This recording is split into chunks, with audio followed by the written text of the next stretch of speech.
Assalamualaikum warahmatullahi wabarakatuh. Salam sejahtera, salam, Om Swastiastu, Namo Buddhaya. Terima kasih tentunya kami ucapkan kepada tim penilai internal Kejaksaan dalam penilaian atas zona integritas wilayah birokrasi bebas korupsi menuju wilayah birokrasi bersih melayani. Kejaksaan Negeri Jakarta Utara sejak tahun 2019 telah memperoleh status sebagai unit kerja dengan predikat wilayah bebas korupsi. Dengan semangat kebersamaan, dalam kesempatan ini kami juga memberanikan diri ikut berkompetisi dalam upaya memperoleh status wilayah bebas korupsi sebagai birokrasi bersih dan melayani.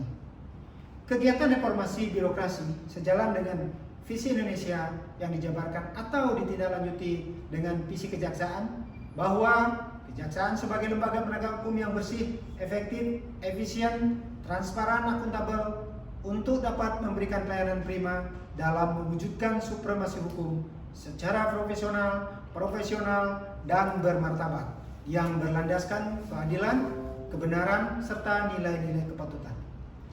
Untuk mewujudkan visi dimaksud, Kejaksaan Negeri Jakarta Utara telah melakukan pembenahan di 6 area, meliputi 1. Manajemen perubahan, 2. Penata tata laksana, 3. Penataan sistem manajemen SDM, 4. Penguatan pengawasan, 5. Penguatan akuntabilitas kinerja, dan yang terakhir nomor 6, peningkatan kualitas pelayanan publik. Pembenahan tersebut pada dasarnya adalah bagaimana Kejaksaan Negeri Jakarta Utara memiliki daya saing yang tinggi dan selalu beradaptasi, atau saya ulangi, selalu dapat beradaptasi dengan segala perubahan-perubahan situasi dan kondisi dengan tujuan lebih produktif, serta tentu saja dengan menerapkan inovasi-inovasi tertentu dalam rangka mewujudkan pelayanan prima kepada masyarakat. Kami masuk kepada manajemen perubahan yang pertama. Indikator yang ingin dicapai di situ adalah tersusun tim kerja, tersusun dokumen rencana pembangunan zona integritas, meliputi perubahan pola pikir dan budaya kerja. Manajemen perubahan menghendaki adanya perubahan pola pikir dan budaya kerja. Pada manajemen perubahan pada dasarnya menerapkan langkah-langkah untuk menjaga dan meningkatkan komitmen seluruh jajaran terhadap keharusan perubahan pada pola pikir pada seluruh pegawai dan terciptanya budaya kerja yang positif bagi birokrasi yang melayani, bersih, dan akuntabel, serta untuk menghindari jangan sampai ada resistensi terhadap perubahan yang telah kita canangkan atau telah kita tetapkan dalam bentuk sekecil apapun. Targetnya meliputi meningkatnya komitmen seluruh jajaran dari atas sampai ke bawah, atau dengan istilah top down, sehingga kami berpikir bahwa di puncak harus memberikan suri teladan kepada di bawah, sehingga yang di bawah akan mengikuti perubahan yang telah dilakukan oleh yang berada dalam posisi top, sehingga diharapkan terjadi perubahan pada pola pikir dan budaya kerja. Kemudian terdapat penurunan risiko kegagalan yang disebabkan oleh timbulnya resistensi terhadap perubahan dimaksud. Selanjutnya, indikator-indikator yang tadi sampai kami sebutkan, kami telah menyusun tim kerja, telah kami menyusun rencana pembangunan zona integritas yang memadai. Kemudian kami lanjutkan kepada peran serta aktif pimpinan dan pegawai pada unit kerja dalam membuat perubahan pola pikir dan budaya kerja. Kajari akan bertindak selaku role model yang dapat menjadi panutan, yang dapat menjadi teladan bagi seluruh pegawai, baik disiplin maupun etos kerja maupun dalam peningkatan kinerja.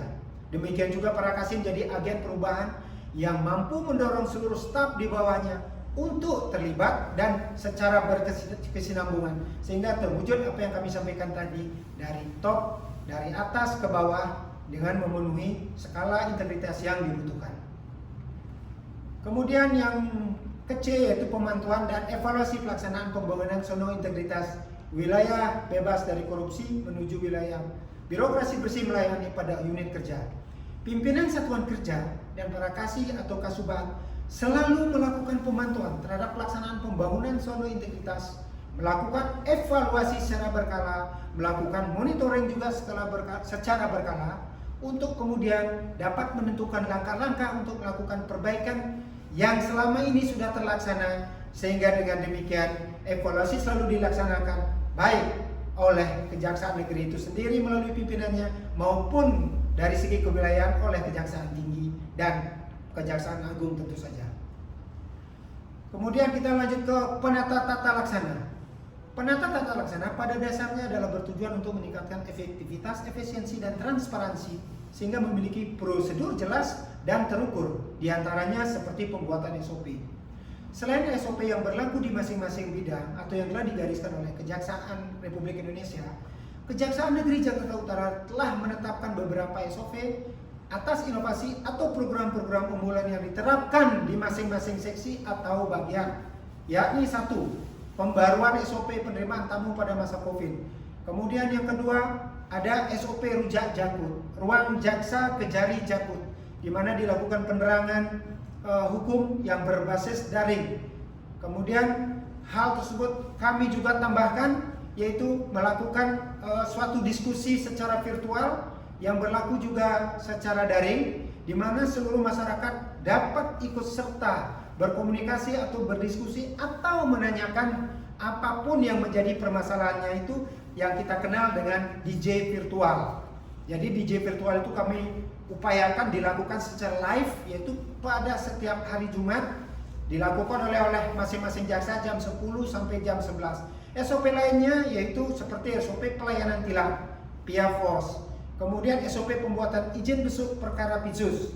Yang lain SOP pelayanan hukum yang dilakukan oleh bidang datun, yang dilakukan di mal-mal lewat WA, dan terakhir adalah SOP barang bukti asip, yaitu pengantaran sampai ke rumah yang dilakukan tanpa memungut biaya alias gratis. Kemudian peningkatan penggunaan sarana IT. Setelah pencapaian WBK, zona integritas WBK setahun yang lalu, kami melakukan peningkatan sarana dan prasarana IT terkait 1. Penayangan jadwal sidang setiap hari melalui TV monitor yang kami pasang di lobi PTSP di atas, sehingga masyarakat dapat melihat langsung kegiatan persidangan yang terjadi pada hari itu dan 1 minggu ke belakang. Kemudian pemasangan 1 unit komputer tambahan di PTSP kami juga lakukan, yaitu akses bagi masyarakat untuk memperoleh informasi perkembangan penanganan perkara. Di satu sisi pemasangan tambahan 2 unit komputer juga kami lakukan di ruang pelayanan hukum, karena masa pandemi ini kami sudah mengurangi atau paling tidak menutup akses jalur hilir mudiknya tamu ke kejaksaan, sehingga kami siapkan komputer untuk melakukan video konferensi baik penyidik maupun masyarakat umum untuk melakukan tatap muka berbicara kepada para jaksa. Dan yang terakhir penggunaan aplikasi EBAP di PISUS, yaitu penggunaan aplikasi di mana pimpinan dapat memonitor langsung proses jalannya pemberkasan atau BAP, sehingga pimpinan dapat memberikan petunjuk kepada jaksa untuk membuat BAP, dengan harapan tidak lagi ada pemanggilan lebih dari 1 kali pada orang yang sama. Kemudian bagaimana kami mewujudkan informasi publik? Seperti tadi, selain kami menambahkan beberapa sarana dan prasarana di atas, kami juga memberikan informasi kepada masyarakat melalui penerangan hukum, yaitu tetap oleh Intel. Kami tidak mengurangi jatah kasih Intel yang sesuai anggaran ditetapkan memberikan penerangan hukum, terutama misalnya kepada sekolah-sekolah, kepada instansi-instansi terkait maupun kepada masyarakat lainnya. Kemudian kita beranjak ke perubahan ketiga, penataan sistem manajemen SDM dengan indikator yang ingin dicapai, yaitu meningkatnya profesionalisme SDM melalui penetapan kerja. Jadi seluruh karyawan, seluruh pegawai Kejaksaan Negeri Jakarta Utara telah diberikan tanggung jawab sesuai porsi dan posisinya masing-masing secara proporsional, sehingga tugas yang ingin diemban oleh Kejaksaan Negeri Jakarta Utara untuk mencapai tujuan terbagi habis di semua pegawai. Selanjutnya, seluruh pegawai atau pejabat telah mengikuti asesmen baik oleh Kejaksaan Tinggi maupun oleh Kejaksaan Agung. Di samping itu, selaku pimpinan, baik Kajari maupun para Kasih dan Kasubat selalu menerapkan sistem belajar atau sistem bekerja sambil belajar. Untuk itu selalu dilakukan dinamika kelompok. Dalam hal sekecil apapun, pimpinan selalu berdiskusi dengan para pegawai untuk mengetahui tingkat pemahaman yang bersangkutan terhadap suatu hal, sehingga selalu terjadi usaha peningkatan pemahaman pegawai dan hal tersebut sebagai salah satu sarana atau syarat dalam mengusulkan pegawai untuk menduduki jabatan tertentu sesuai penilaian atasan langsung dan ajari. Demikian juga mutasi internal sudah dilakukan terutama untuk staf-staf yang diperlukan rolling sehingga penyegaran. Demikian juga untuk perkembangan sesuai dengan tuntutan perkembangan situasi penegakan disiplin selalu menjadi prioritas. Walaupun dalam suasana COVID, salah satu dengan melaksanakan apel, pengawasan, bahkan penggunaan absen secara real time, yaitu dengan menggunakan aplikasi stand, sehingga begitu pegawai sampai di kantor, dia akan membuat foto kemudian mengupload ke salah satu admin kita. Sistem informasi kepegawaian pun telah dilakukan secara otomatisasi atau digitalisasi, yaitu tentu saja dengan menggunakan aplikasi yang disediakan oleh Kejaksaan Agung, yaitu SIMKARI, dengan selalu mengupdate informasi terkait kepegawaian sehingga seluruhnya sudah dilakukan secara terstruktur dan sistematis dan tidak ada lagi delay atau kelambatan proses yang seharusnya diterima oleh karyawan, dan semua itu untuk kesejahteraan pegawai. Kejaksaan Negeri Jakarta Utara telah pula melakukan upaya penguatan akuntabilitas antara lain dalam pelaksanaan pengelolaan anggaran, termasuk dalam hubungannya dengan laporan capaian kinerja, pembuatan laporan sesuai dengan waktu yang ditetapkan seperti Labul, Lakib, laporan Monet, Smart, Bappenas, Tepra, termasuk pula penyelesaian temuan yang ditemukan oleh BPK secara tuntas.